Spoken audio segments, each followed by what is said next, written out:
బలం లేదు ఇక్కడ. అందుకని ఈ కీరా దోసకాయ మొక్కలో బి కాంప్లెక్స్ ఏముంటాయి, మజ్జిగలో బి కాంప్లెక్స్ విటమిన్లు ఏముంటాయి, మనం తినే సొరకాయ బీరకాయల్లో ఈ కూరగాయల్లో బి కాంప్లెక్స్ ఏమి ఉండదండి, చాలా తక్కువ. మరి అసలు ఉన్నవి మనం తింటలేదు, ఇట్లాంటి నష్టం.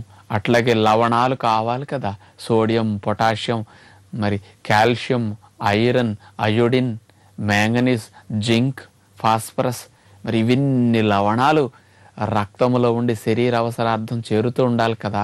మరి ఇన్ని ఎప్పుడు ఎలక్ట్రోలైట్స్ అన్ని బ్యాలెన్స్గా ఉండాలంటే మనము తినే ఆహారం ఎంత పౌష్టికాహారం అయి ఉండాలో ఆలోచించండి.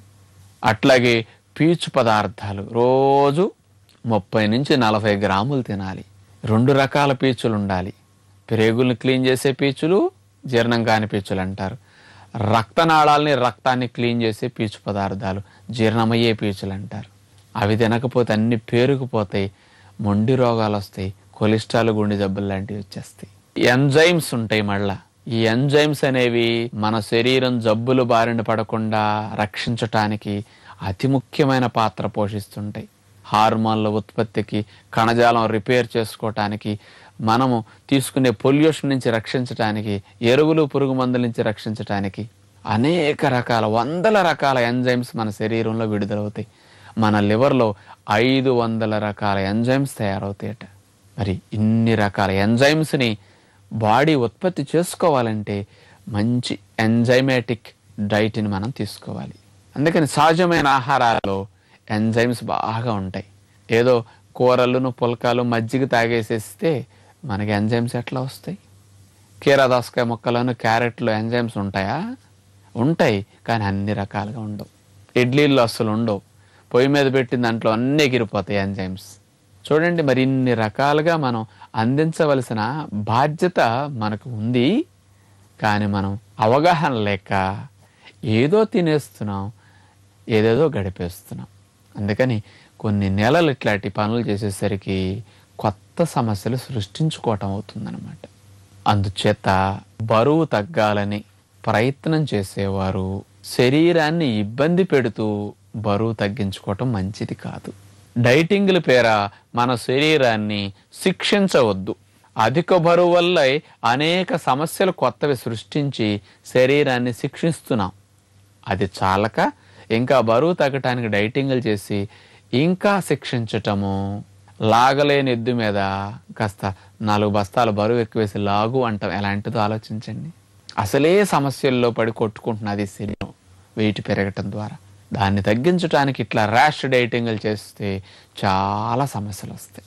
అందుచేత మనం ఎవరం కూడా ఇట్లాంటివి చేయకూడదు. పిల్లలైనా చేయకూడదు, నడి వయసు వారైనా చేయకూడదు, పెద్ద వయసు వారైనా చేయకూడదు. పని చేసేవారు చేయకూడదు. పని లేకుండా నీడ పట్టును కూర్చుంటున్నాం, అంతంత తింటే ఇంకేం తగ్గుతాం అనుకోకూడదు.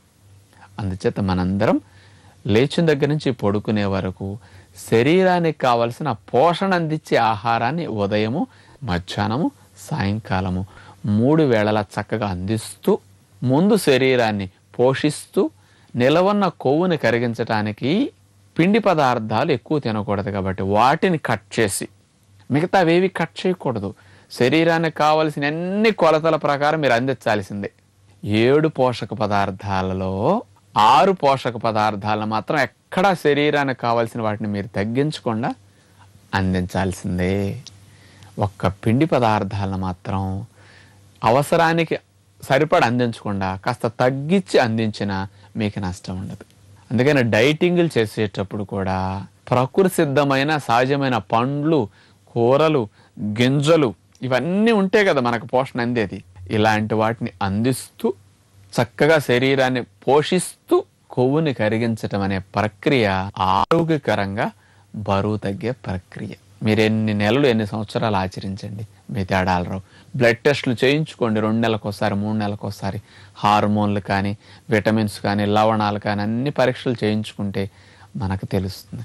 అలా ఈ రోజుల్లో ఇంత సైన్స్ అభివృద్ధి చెందిన దాన్ని మనం ఉపయోగించుకుంటూ కొత్త సమస్యల్లో పడకుండా శరీరానికి బరువు తగ్గించుకోవటానికి ప్రయత్నం చేస్తే మంచిది.